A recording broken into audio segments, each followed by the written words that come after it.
Well, good afternoon, everybody. Welcome to Grand Rounds, and I appreciate you all coming down to hear a very interesting presentation that we have. I am co-presenting today with the Reverend Gerald Arata and Don Oliver from our Hoag Hospital Pastoral Care Department, and also Rob Copel is a family care specialist from One Legacy, our organ procurement organisation partner. I'm Rosemary Megan, for those of you who don't know me, and I work as an intensivist, and I'm also chair of our very busy Organ, Eye and Tissue Donation Council. Our goals today are to provide a little bit of different perspective with respect to organ donation, but in particular.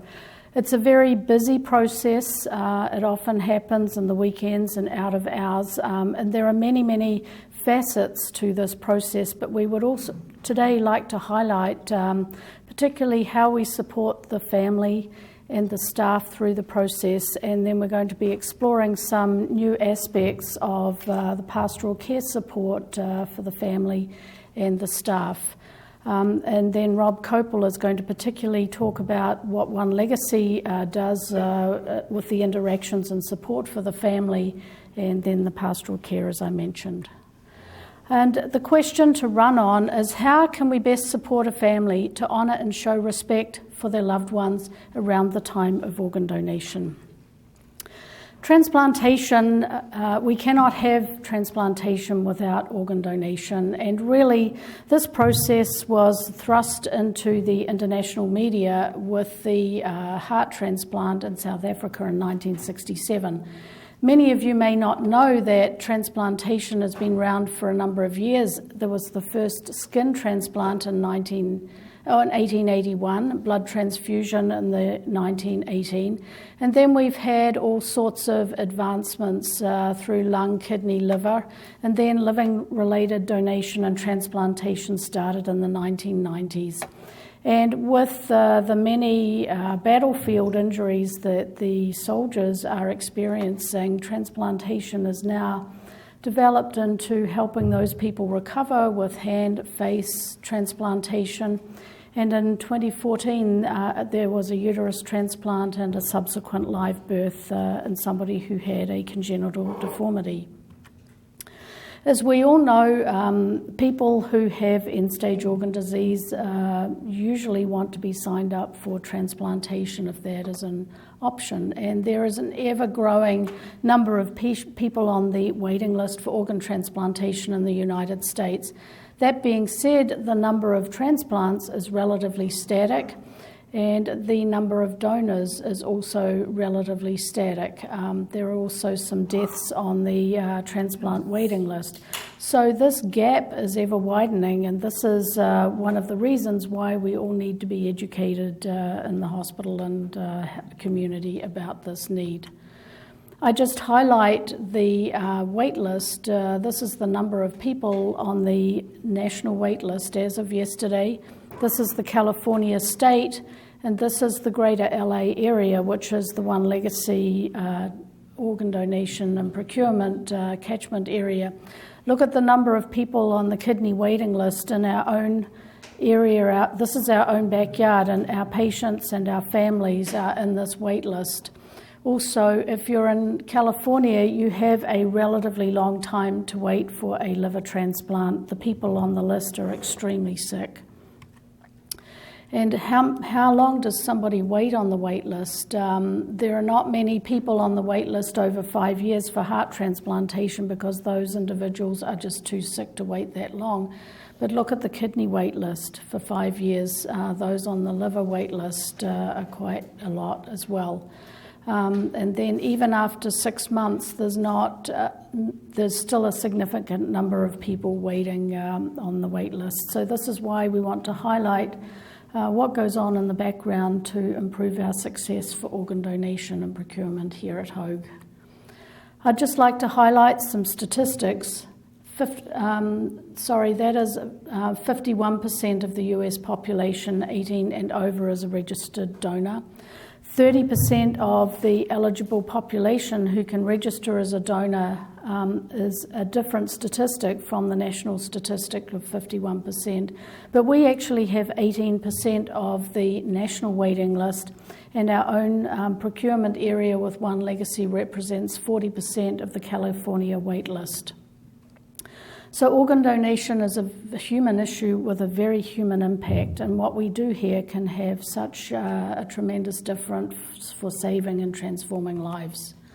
So what is possible with donation? One donor can result in up to 8 life-saving organ transplants, and one donor can result in up to 50 life-changing tissue transplants. It's important to know that 22 people die every day in the US waiting for a needed organ.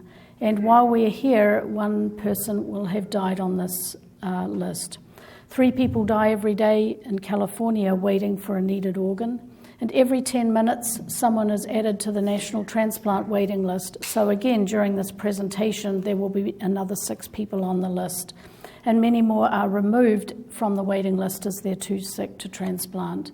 So as a community hospital, what can we do? We actually have a very active organ, eye and tissue donation council, and we are active in the community, and we have achieved, I believe, a culture of donation where everybody supports this process.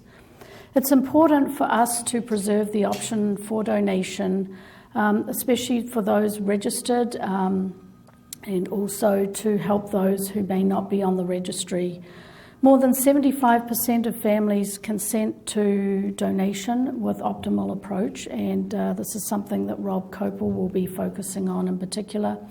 And even although there is a tragedy with somebody dying suddenly with brain death, there are eventually psychological and grieving benefits for the families of donors. So from a critical care perspective where I work, good patient care is also good pre-donation support for a potential organ donor. So we work very hard, as we would for anybody in the critical care unit as a patient, to look after them in an optimal way. And one thing that's very important for people to understand is that there's no conflict with goals here. And just because One Legacy may have a referral for a potential donor situation, it does not in any way reduce the care that a patient is getting, and that's a very important concept to remember. So we have a case scenario here.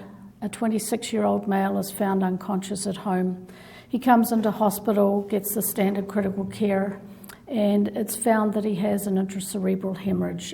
He eventually becomes brain dead, or has death by neurologic criteria, as it's more correctly stated. This is established 6 hours later, and he is a registered organ donor. So what is the process here? We have to know that brain death is death by neurologic criteria, and that is the time of death on somebody's death certificate. And this is all very documented legally in documents for both state and national situations. Brain death is the legal definition of death, and it is the situation where there is irreversible cessation of whole brain function. This includes the brain stem.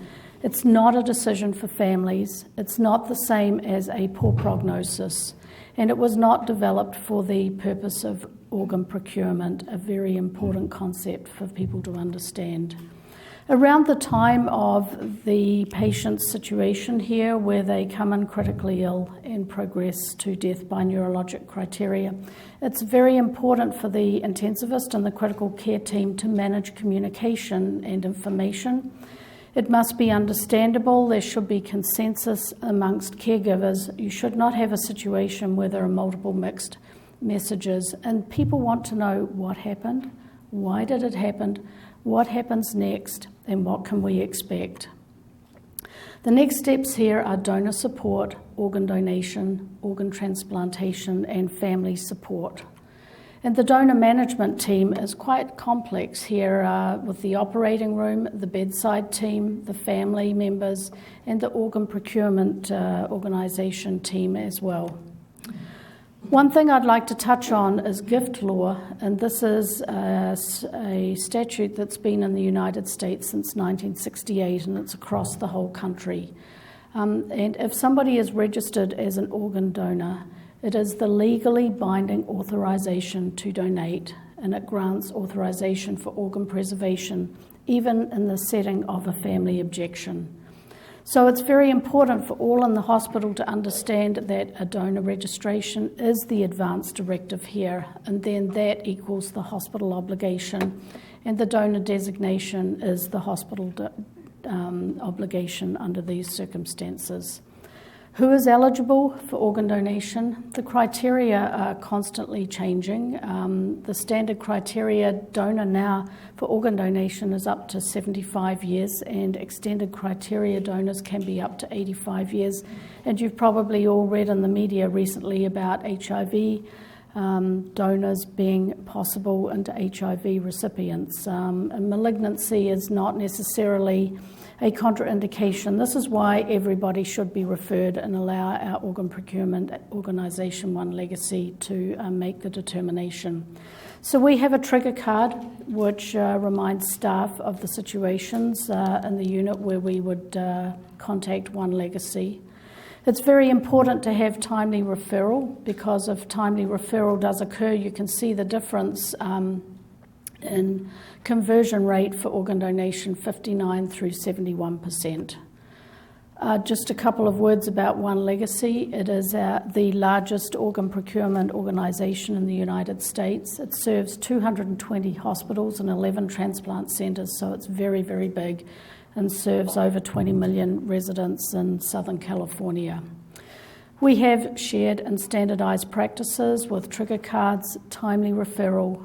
We also work very closely together to maintain appropriate request processes, and we also work very hard in the critical care unit to maximise eligible death conversion. That means a potential organ donor actually moving through for authorisation and success.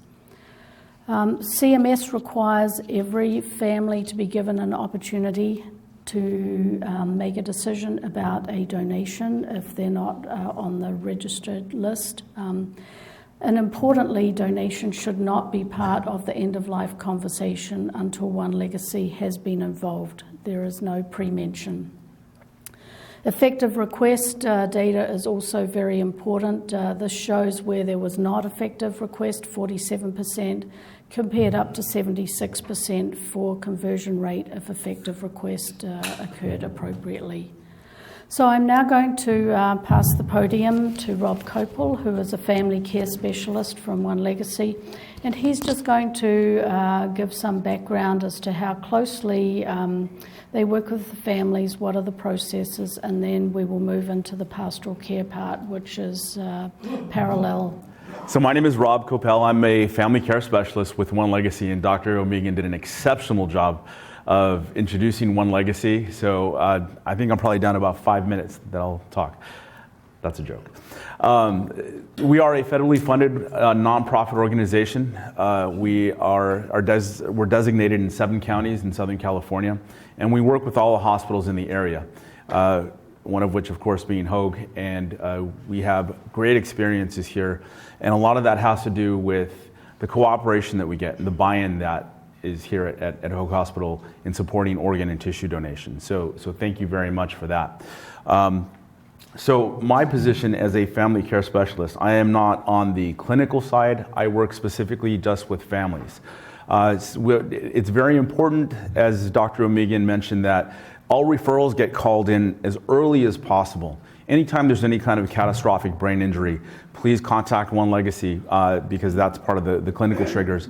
And that's just so that we can arrive on site and effectively evaluate the patient to see if they are actually a candidate for donation. It's important that we're here early so that we know what the dynamics are. For my part of it, it goes beyond the clinical part of it. It's the family dynamics. What are we looking at? Who are the decision makers? Who's been involved? Who's the legal next of kin? Are there gatekeepers? What's the religion? What language do they speak? So there's a lot of background information that's needed so that we can create that effective requester process. Of course, we ask that donation be mentioned at an appropriate time because these families are really going through a lot. So the role of the family care specialist is we work with the hospitals. That's the most important part, in making sure that we have a lot of communication and we get as much information as possible. The purpose of that is so that we can work on the best family care plan. Please understand that when we come in, we're not looking to take over on this case. We're not trying to jump in and take over the family and interfere. On the contrary, we're looking to continue the care that the hospital is already providing the family and make it a smooth transition, and helping that family understand that the relationship between One Legacy and the hospital is committed to taking care of that family. We advocate for the families. So our job is not to come in and get a family to say yes to donation. Our job is to come in to present them with the opportunity for organ and tissue donation when it's appropriate, as appropriate. This is a choice that the family has, of course, unless the patient is a registered donor. And in that situation, we help the family understand that these were the donor's wishes. We hope that a lot of times these patients are communicating their wishes to their family, but that's not always the case. And there are a lot of misconceptions about organ donation and the recovery process and things like that that might get in the way. So we'll talk a little bit more about the perception of donation as we get a little bit further. I do have slides. I hope you're not too committed to PowerPoint slides. They don't bode well with me and my self-diagnosed attention deficit disorder. So I will just kind of give you an overview of what we do as far as family care. But then I'd like to get into more detail about how we do it, how we take care of a family, and the things that we do and the things that we consider, and kind of get our hands dirty with that. One thing that's very important is assessing the understanding of the patient's condition. In most cases, we're dealing with brain death. Brain death, as you know, is not something that happens very often. Brain death is very difficult to understand, and it's a lot more difficult to accept when it's your loved one.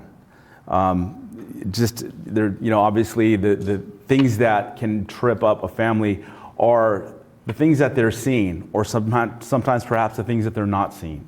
And I'll get into a little bit of that as well. We engage the family in a conversation. Once we've assessed, we ask them to tell us about their loved one. It's important that we know what their loved one was like. Tell us all the things that you loved about them, because it's been a clinical setting and they've made some really tough decisions and have been put through a lot of things. It's important to kind of bring that patient into the room and have them talk about all the things that they loved about that patient and the things that made them so special. And a lot of times we'll find that they're consistent with wanting to be helpful and possibly having this opportunity to save lives. And then we transition to the conversation about donation when it's appropriate. So there's a lot of assessment that goes on. You notice that the title was, Behind Closed Doors with One Legacy.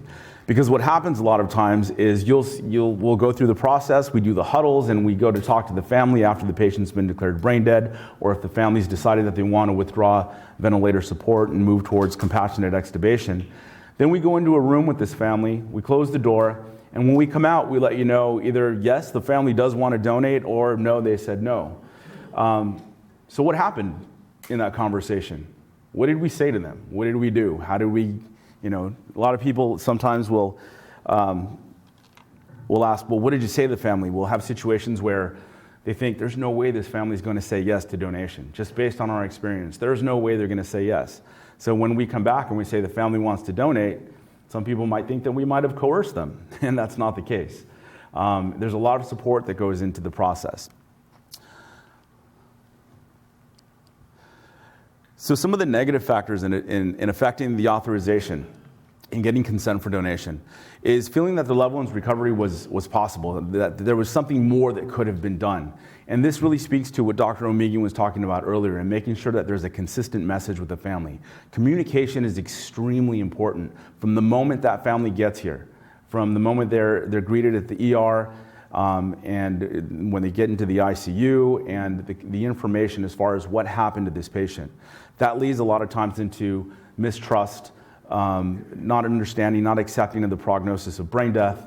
And again, you go from one day of looking at the patient who's intubated, they're in the room, you see the ventilators on, and there's a heart rate and blood pressure on the monitor, and they feel warm, they have color, their chest is rising and falling, looks like they're breathing. The next day, they look exactly the same way, but now they're being told that their loved one is brain dead. And that's why it can be extremely difficult. So we help assess with that. Lack of information and insensitivity of the requester. That's why it's important that we make sure that donation is brought up at an appropriate time, and it's brought up by the appropriate people. Sometimes they feel rushed. They feel there's religious objection, and we can get into a little bit more of that as well. And then we get into some of the misconceptions about donation, fear of disfigurement.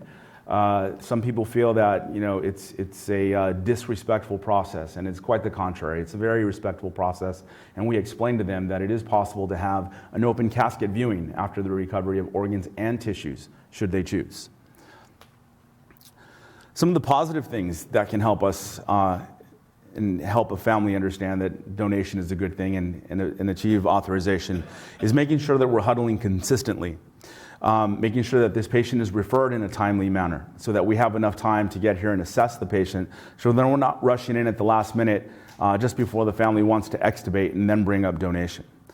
Sometimes these can be confused with some kind of a conflict of interest, the family feeling rushed or feeling like the hospital just wants to extubate because they want to recover organs.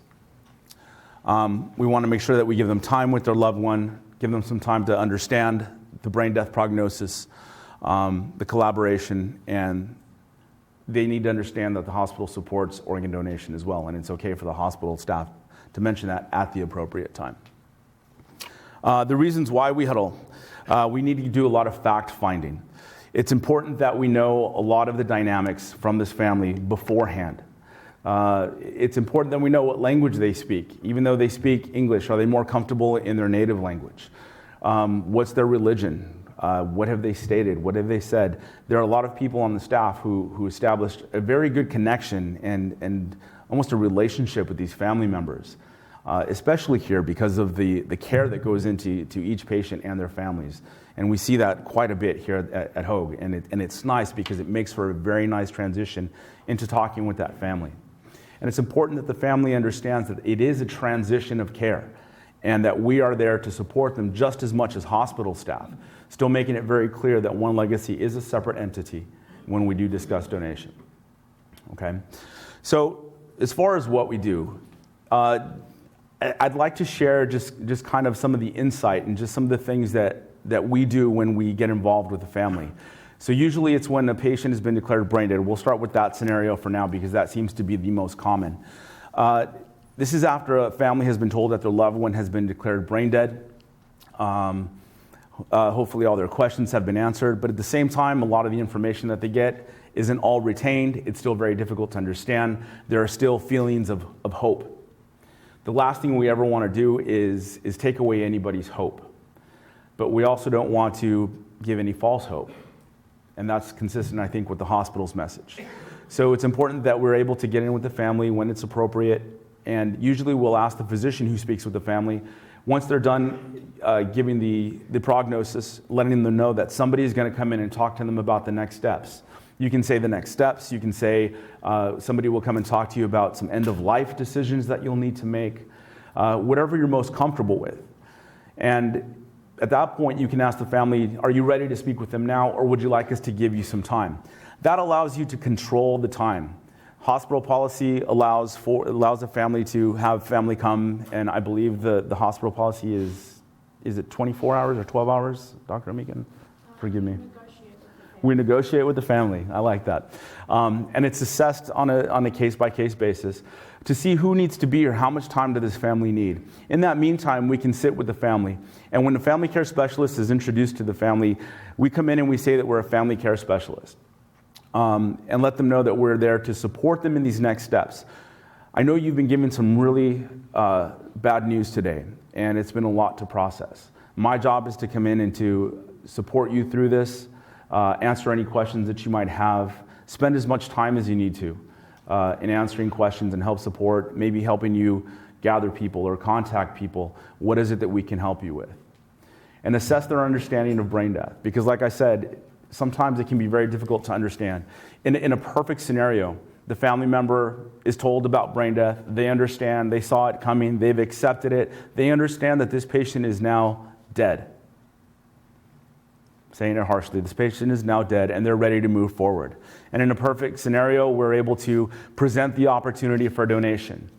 And in a perfect scenario, the family has already talked about this and they understand the benefits of donation. And their perception of donation is positive. They say, yes, we do paperwork, we move forward, we continue to support them, and we move forward with donation. Is it always that way? No. We run into a lot of obstacles.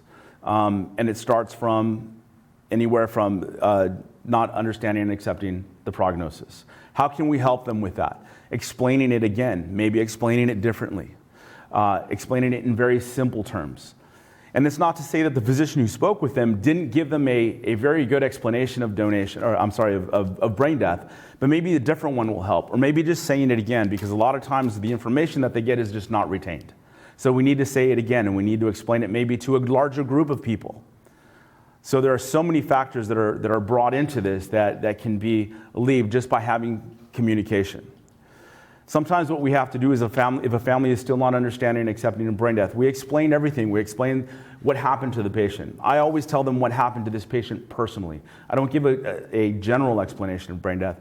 I ask them to tell me what happened to them, who was with them, who called 911, when were you informed of what happened? And regardless of what the mechanism was, anything that leads to brain death is the same thing. It's the swelling, the brain, if there's any kind of bleed, spontaneous bleed, if there's blunt force trauma, there's swelling in the brain that creates pressure that pushes down on the brain stem and then no longer allows the flow of blood and oxygen to the brain dies. The brain is not, once the brain dies, you cannot revive the brain, explain even if the swelling goes down. There's lots of questions that they have, and we go over it and over it again. If they're still not understanding, still not accepting, a lot of times it's the parents, it's the moms, and they're doing exactly what moms are supposed to do. They're fighting for their child. They're doing everything they can. They're protesting. They're asking questions. They're not willing to accept or believe because that's what they're supposed to do. So we continue to provide that information, provide the support in any way that we can. As I said, sometimes the visual is just not there for them because of what they see is not consistent with what we consider death to look like. Because I said the chest still rises and falls. The patient feels warm, heart and blood pressure on the monitor.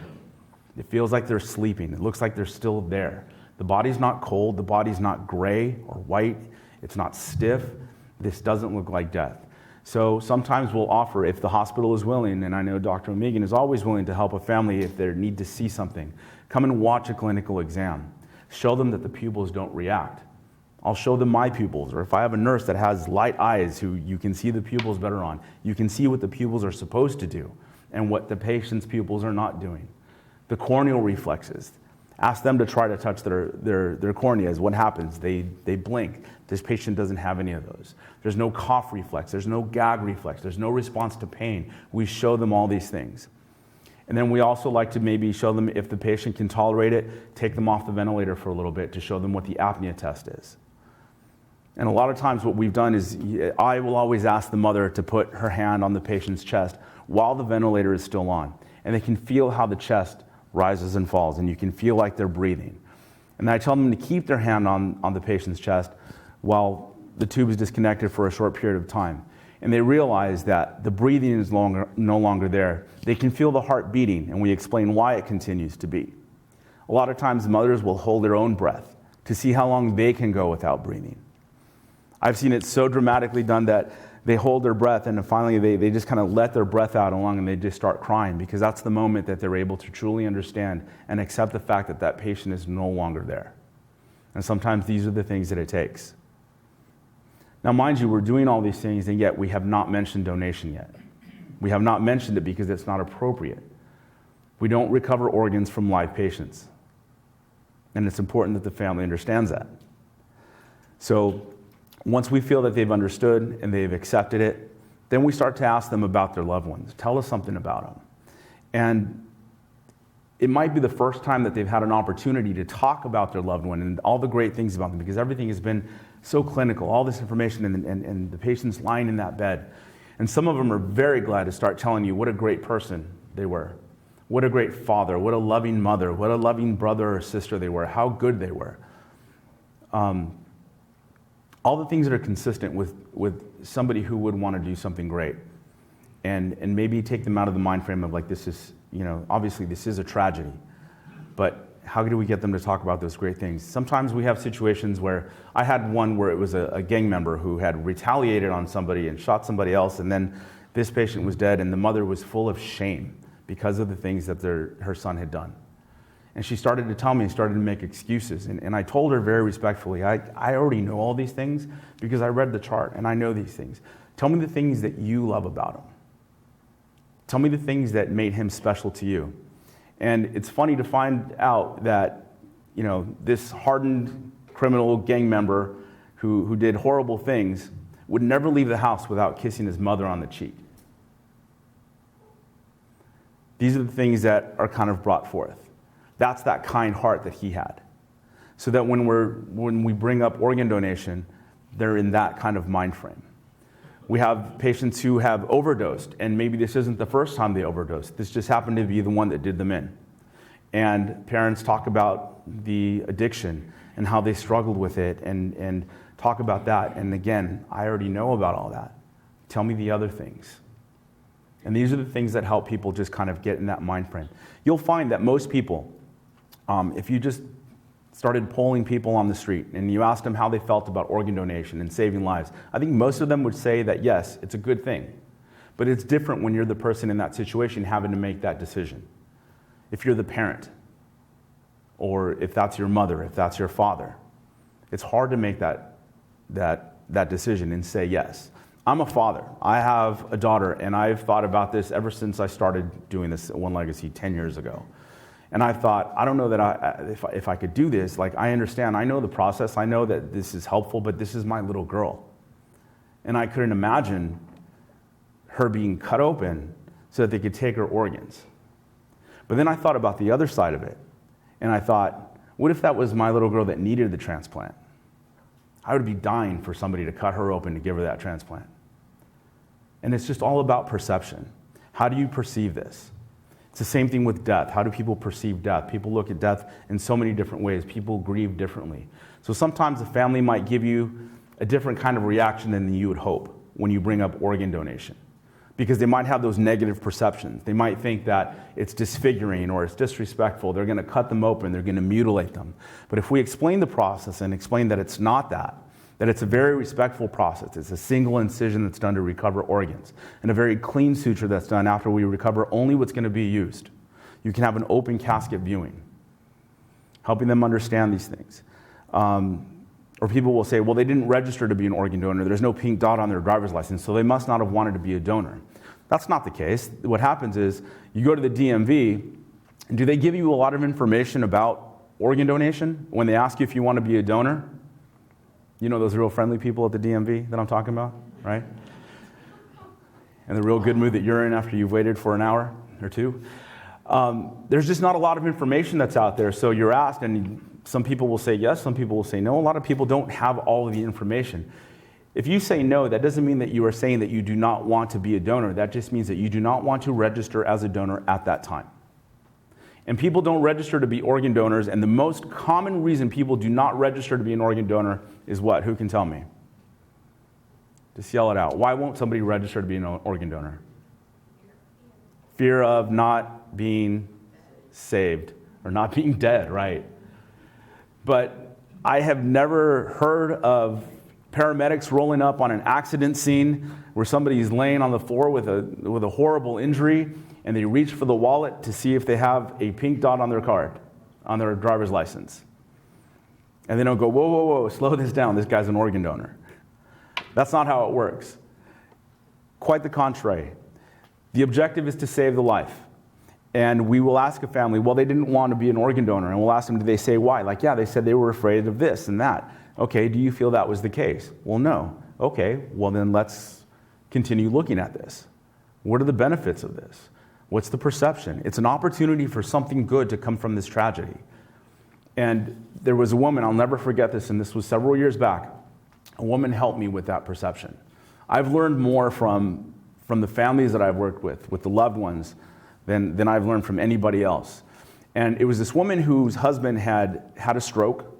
It was devastating, and he progressed to brain death. And I was on site at the hospital, and I spoke with the doctor before he was going to go speak with her. Now, she was in the room by herself. They had been married since they were high school sweethearts. They had been married for years, and he was in his, I think, late 50s. They never had children. They weren't able to have children. So it was just she and him, and she was there by herself. They had friends from the neighborhood who had come to support her, but they were gone. And she was sitting there waiting to meet with this doctor. I met with the doctor, and I told him who I was, and I asked him the same thing. Just, if you don't mind, just let her know that somebody's going to talk to her about the next steps. Please don't mention donation. And if you don't mind, I'd like to speak with her. He says, sure, no problem. I'm sitting in the middle of the unit. I watch him. It's probably from here to the wall. He goes, the curtain is drawn, so you see the glass door. He opens the door, walks in. She stands up. He shakes her hand. He talks to her. She puts her head down. He puts his hand on her shoulder. They continue to talk just a little bit, and then he walks out after maybe just a couple of minutes. And he comes straight over to me and he says, she doesn't want to donate. Okay, thank you. And I said, well, how did that conversation go? And she said, what's next? I said, we have to take him off of life support. And she said, okay, she understands. She goes, unless you want to donate his organs. And she said, no, I don't think so. And I said, okay. So I asked him, I said, do you mind if I maybe just meet with her, just to provide her with a little bit of support, maybe a little bit of information? She goes, yeah, absolutely. That's not a problem at all. So I went and I introduced myself to this woman, and she was lovely, and she was tearful. And so I asked her if I could talk to her for a little bit. I took her out of the patient's room. I took her into a consult room. And I explained brain death to her, only to find out that she thought that the patient was on quote-unquote life support, and she was making the decision to take him off of life support when it was clearly a case of brain death. I explained the situation to her. I explained that he was already dead, and she understood it. And she felt a little bit better because she was no longer having to make that decision to take him off of life support. Then I mentioned that the physician had told me that she did not want to donate, and I wondered if she'd talk a little bit more about it. She says yes. Now she's in a different place. We talked about the patient, and she told me about her husband, Hank. She told me about what a great guy he was, how they were never able to have kids, but he loved kids and was always playing with the kids in the neighborhood, was always very helpful, helped people with handyman work or fixing their cars. Hank was the kind of guy that would give you the shirt off of his back. So when we talked about organ donation, she said clearly this is something that Hank would want to do. Hank loved to help people. So I said, great. So we completed the paperwork, we did the medical and social history questionnaire, and we're sitting in the room talking about, do you have any questions? She said, well, she's still a little unclear. So what's going to happen now? How does this work? Do you take him off the vent? I said, no, we do the incision. His heart is still beating. His heart is stopped by the surgeon's hands. And if we recover the heart, it will go with the surgeon and then the other organs and so on. So when I'm kind of explaining, she says something very interesting. She says, oh, so it's not like a total death. I said, well, how do you mean? Because the way that she saw it, Hank had this beautiful light, which is his heart that's beating in his chest. And she felt that when we cut Hank open, that light was going to shine. And instead of putting that light out, that light was going to be taken out and then put in somebody else. And she felt that Hank's light would shine in somebody else for hopefully years to come. And I thought that was a beautiful perception. The fact that she said that this isn't a total death. So that helped me understand, it is about perception. It's about helping families understand that there is a different way to look at this. And there's nothing wrong with asking a family to consider a different perception. If there is a misconception about donation, or if there's a negative perception about what this is, because this is truly a way that somebody can continue to live on in somebody else. I guess I'm running out of time. So I will finish with one more story. And this is a story of a 4-year-old boy, Sebastian. Sebastian was the second youngest of 6 children, and typical 4-year-old boy, vivacious, and it took all of his older siblings to take care of him. His mom was out one day, so Dad decided to take all the kids out to the park in the summer, and it was starting to get dark. And so Dad decided to gather everybody up, and it was time to go home. On their way home, they had to cross a rather large boulevard, one of those that has kind of an island that runs in the middle of it. So they crossed the first half. As they were about to cross the second half, Dad had the youngest, which was 2 years old, on his shoulders. Sebastian was on his bike to his right, his other children on their bikes behind him over here, a couple other walking behind him. As Dad leaned out to look to see if there were any cars coming, Sebastian, being very competitive, wanted to be the first one across the street, and he took off. Unfortunately, there was a car coming at about 40 miles an hour, and he was struck by the car. Needless to say, Sebastian was in very bad form and was later pronounced brain dead. Mom arrived at the hospital when he was in the ER. The concern was that Mom had been in a horrible traffic accident about 10 years prior, and she survived it, and she wasn't expected to survive. So the fear was that she was going to feel that there was going to be a miracle for her son, just like there was for her. So they didn't want me to approach her. They didn't want me to talk to her. They were guarding her from me, and which I understand. But eventually I was able to talk to Mom. Again, only to find out that it wasn't Mom that was having the hard time, it was Dad. Mom accepted it. She said that she knew the moment that she walked into the hospital and she saw her son, she walked up next to him, she could tell that he wasn't there anymore. Dad, on the other hand, was the one who was responsible for him. Dad was the one that felt guilty for him getting hit by the car. So he couldn't accept the fact that he was dead. So we spent a long time dealing with that. Eventually he accepted and understood reluctantly. We talked about donation. Mom absolutely wanted to do it. Dad did not. Dad felt that he had been through enough already, that he didn't want him being messed with at all anymore. Again, completely understandable. But we talked about those perceptions, and we talked about the same kind of things that I mentioned to you earlier. And eventually he agreed, because it's something that Mom really wanted to do, and he knew eventually he would be able to accept it and knew that it would be a good thing. Mom then made a strange request. Mom requested if she could get a picture of Sebastian's heart when we recovered it. This was the first time I'd gotten a request like this. But we like to go above and beyond and do everything that we can for a family. So I had to make sure that it was something that we could do. And I said, basically on two conditions. Number one, only if we are recovering the heart for transplant.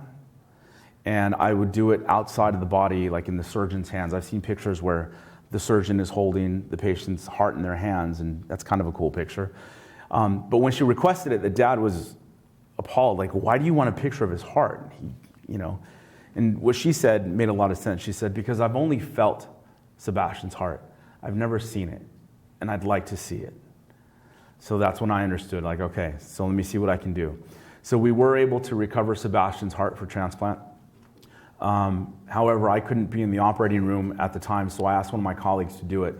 Now, in the operating room, everything happens very fast on an organ recovery. So the opportunity for a picture is pretty slim. But my colleague was able to get a picture of the patient's heart. Unfortunately, it was attached to a clamp sitting over a basin of ice. So it looked a little too clinical, and it's not what I wanted for Mom, and I felt it was going to be too much and too hard for her to see. And not only that, but only the other kids in the family and things like that. So I asked a friend of mine who's a photographer if she could do anything with it, and she was able to Photoshop it and got me that picture of Sebastian's heart. That's actually his heart. I got another version of it without the hand and the wings, without all the drama, but Mom loved it. I wasn't able to deliver it to her. She lived kind of far. We couldn't coordinate, so I mailed it to her. And I asked her if she could maybe call me when she opened it. And it just went silent, and I wasn't sure how she felt about it. But it was followed by like tears of like joy and sorrow and everything else. But this is just to kind of, I hope this demonstrates the level of care that we like to provide to families, because this truly is a special gift that they're giving. It's not an easy thing to do. And our job is to support them through this. Are there any questions? Yes. I have a question regarding some of these people that are older, like Medicare age. Mm-hmm. Do you approach those the same way? Are the organs usable in people that are older? So that's the importance of the early referral, to make sure that we can evaluate. We won't approach a family if they're not a candidate for donation, if their organs aren't viable for transplant. Certain age criteria, Dr. O'Megan showed you the age criteria for standard criteria up to 75, up to 85 for extended criteria. And the best explanation I've been given is kind of like a car. You can have a car, an older car with a lot of miles, or you can have an older car with fewer miles. And it's the cars with the fewer miles that have more parts that might be better. Okay? Thank you.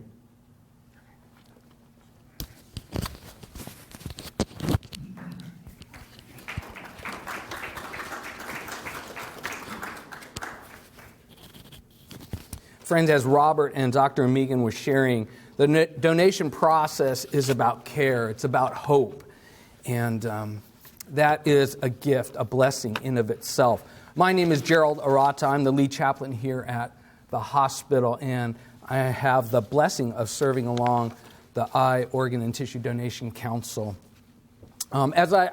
As I'm with you all just for this brief time, I wanted to share just a small glimpse into the interior life or the spiritual voice of the donor or the family as they're experiencing this amazing process. And I'm just going to kind of move this along right here. And as I do this, I want to share some words from a researcher and author by the name of Kathleen Dowling Singh, which I'll be drawing from throughout this time. And she writes, "Dying is safe. Dying is safe. You are safe. If it is your loved one who is dying, go and be with and cherish and comfort your loved one. Speak softly and hold lightly, and let him or her know that dying is safe. Pray or sing or meditate with your loved one, so that as he or she enters realms beyond this one of bodies and words, your loved one is fully open to spirit. And you will also be attuned to the mystery where you and your loved one are forever connected. Dying is safe."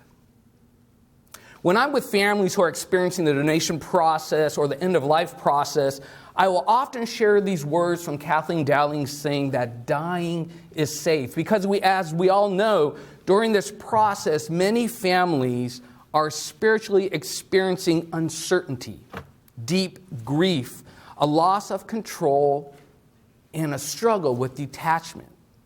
And just as families need to hear these words, I realize that I too and the entire care team need to hear these words that dying is safe.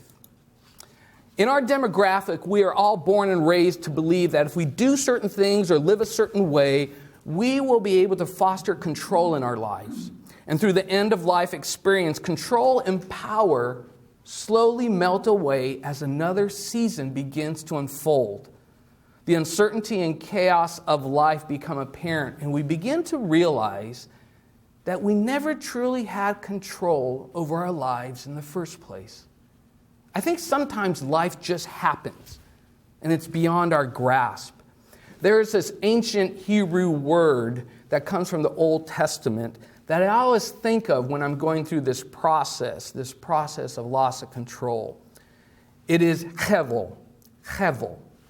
And its translation means grasping of air. It is hard to grasp and control air, and so it is with this thing called life. People need to hear that dying is safe. And through our present culture's curiosity and willingness to examine and participate in the dying process, we have increased insight into not only the psychological aspect of death, but also the psycho-spiritual aspect of death.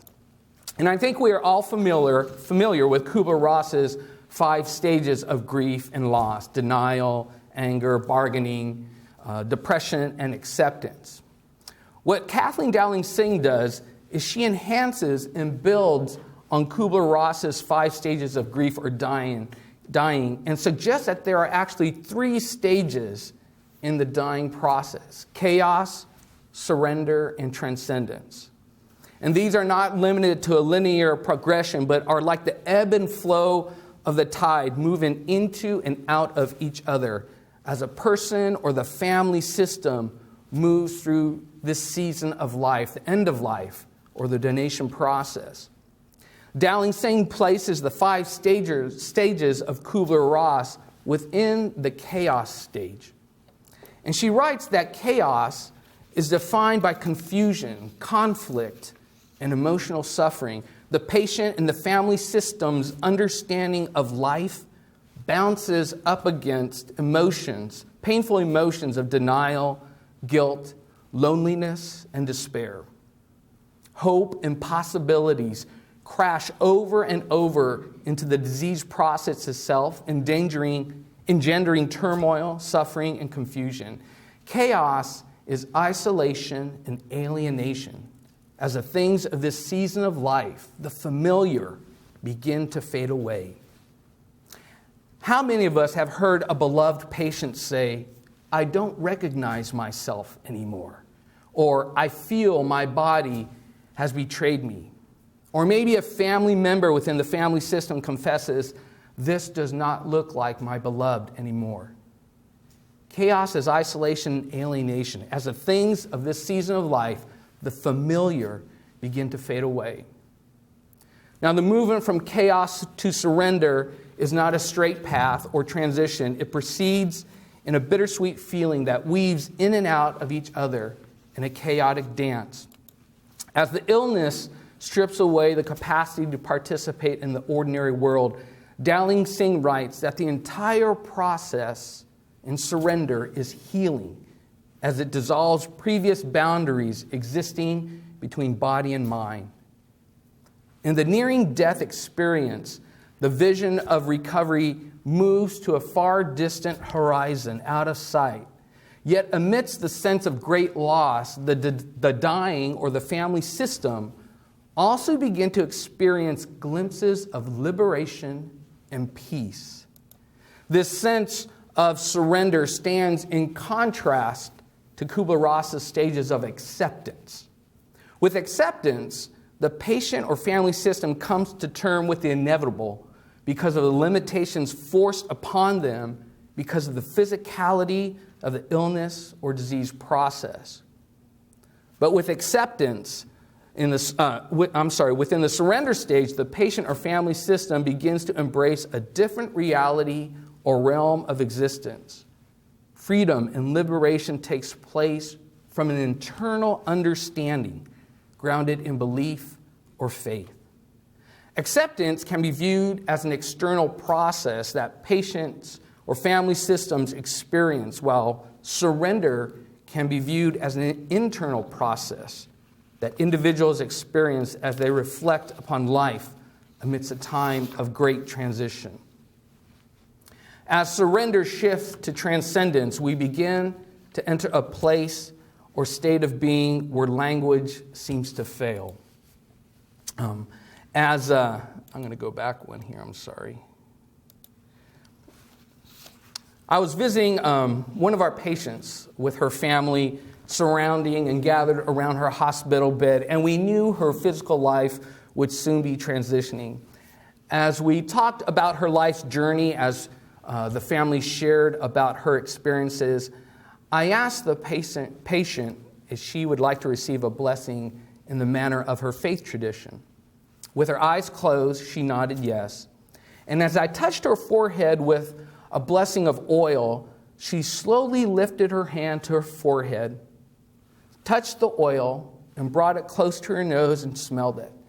In a very soft voice, she said, "This stinks." I told her it was scented, and she smiled. It was the last smile we saw from her. She then shared through tears, "I feel weightless and at peace." Dowling Singh writes that consciousness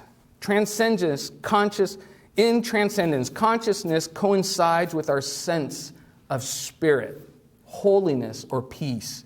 Dread and the awful time of chaos fades into states of awe and ecstasy. In transcendence, we have entered places where very few people can bear witness. I believe that through the donation and the end-of-life process, everyone involved, the entire care team, is carefully accompanying and shepherding not only the patient, but the entire family system to a place where their consciousness coincides with their sense of spirit, holiness, or peace.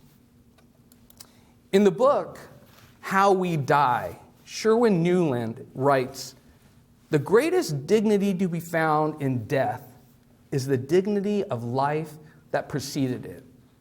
This is a form of hope that we can all achieve, and it is the most abiding of all.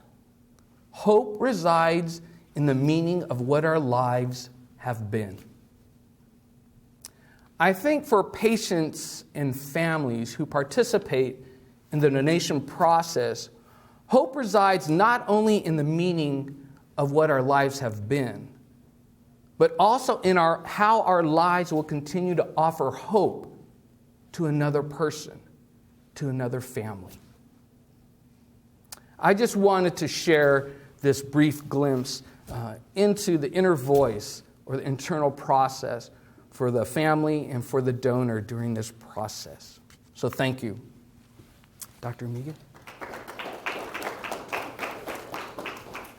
Thank you very much to our previous speakers, and we will just bring this to a close. One thing I would mention that within all these constructs, we have actually developed a very important care for the caregivers system, because obviously this is a highly emotionally charged environment in the critical care units when donation is occurring. So the staff do need support just as much as the families.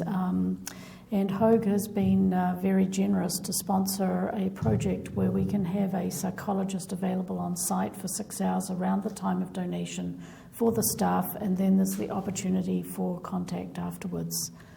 I'd also like to highlight our donor recognition program.